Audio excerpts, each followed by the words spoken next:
Здравейте, ние сме Юлия Костадинова и аз Любомир Балджиев от divino.bg. Днес ще се опитаме заедно с вас да приготвим една много обичана рецепта – черноморски миди с вино. Какво ни трябва? Трябват ни, разбира се, миди. Най-обикновени черноморски миди стават. Трябва ни Достатъчно още... количество чесън, магданоз, черен пипер. Ние тук сме подготвили смесен пипер, меланж и малко дафинов лист. Не бива да прекаляваме с дафинов лист, тъй като той придава един много специфичен вкус на ястието. И разбира се, хубаво вино за готвенето. Бяло вино. Трябва ни бяло вино, към което ще сложим и малко масло.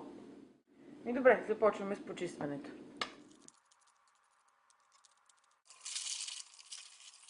Когато приготвяме мидите и когато ги почистваме, да отделим тези, които са с отворена черупка, докато още са сурови, защото това означава, че те вече не са годни за ядене. Интересното при този вид мида е, че освен, че е много диетична като храна, съдържа и лесно смилаеми, лесно усвояеми за организма протеини. Поставяме мидите в подходяща тенджера, хубаво тя да е по-дълбока, за да има достатъчно място за мидите. На това количество миди ще сложим около една чаша вино.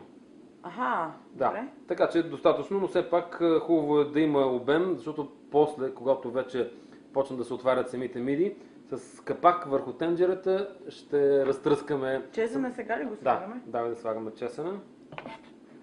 Много важно нещо е чесъна. Масълце. Не мисля, че трябва да го щадим при приготвянето на този вид миди. Защото... Кажи ми колко пипер?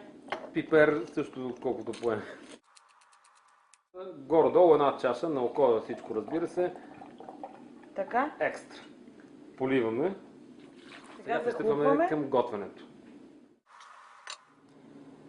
Мидите се вариха около 10 минути. Толкова е времето, независимо от количеството. Така, мидите са вече готови. И мисля, че ухаят фантастично. Основният принцип при готвенето с вино е да пием това, с което сме сготвили. Тези миди бяха сготвени с един много интересен бленд шардоне с тимят и мускат.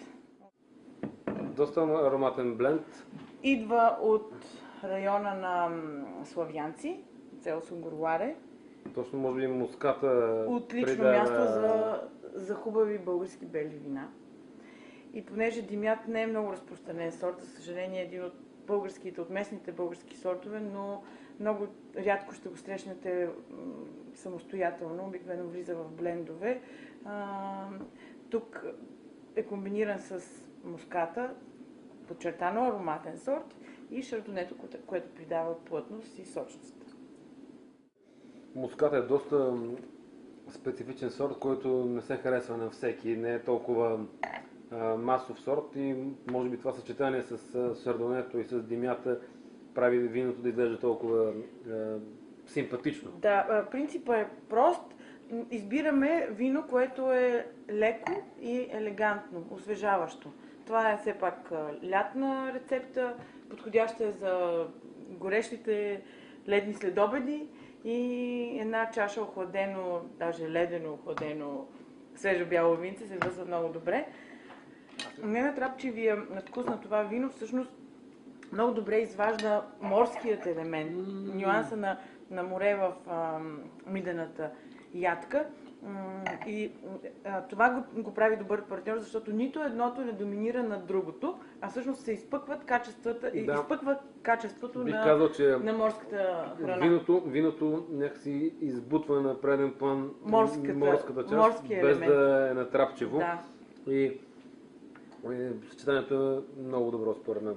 Но сигурно има значение това, че сме сготвили с това вино. Сега ще опитаме с друго вино, което има друг ароматен профил, но е спазено същия принцип. То е просто леко и освежаващо, без никакъв дъб, без никакво осложнение. Ще си взема една мидичка, докато чакам.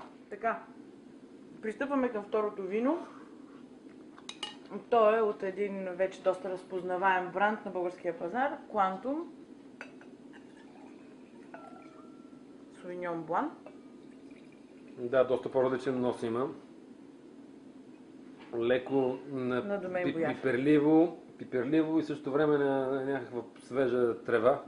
Совиньона е много обичан напоследък от винените ценители. Така, любовта към него започна от както първия новозеландски Sauvignon Blanc се появи на българския пазар и тъй като това се превърна по някакъв начин като запазена марка за добро и свежо бяло вино, българските винари съвсем естествено започнаха да правят успешни, даже понякога и много успешни опити с този френски, иначе по происход сорт. Quantum Sauvignon Blanc предлага много типичните за сорта аромати на окосена трева и на чорбаджийска зелена чушка, без да са много агресивни. То така наречените тип зелени совиньони, които се доближават до новозеландско-южноафриканския стил, не е толкова в сансер стилистиката, т.е. европейските совиньони, които са така наречените жълти совиньони, те имат повече плодовост, повече аромати на нежни полски цветя, на окосена трева и на жълти плодове.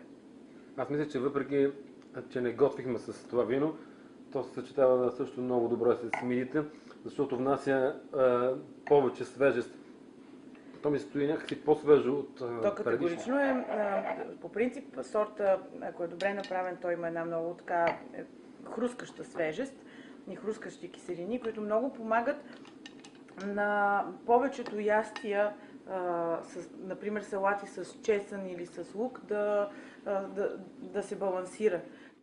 Тук не изпъква така морето, но става въпрос за едни-двама равностойни партньори, които си подават ръка и, както казват англичаните, са се оженили много успешно. На здраве! На здраве! Това бяхме ние, Юлия Костадинова и Любо Бояджия от сайта divino.bg. Останете с нас и за още интересни идеи.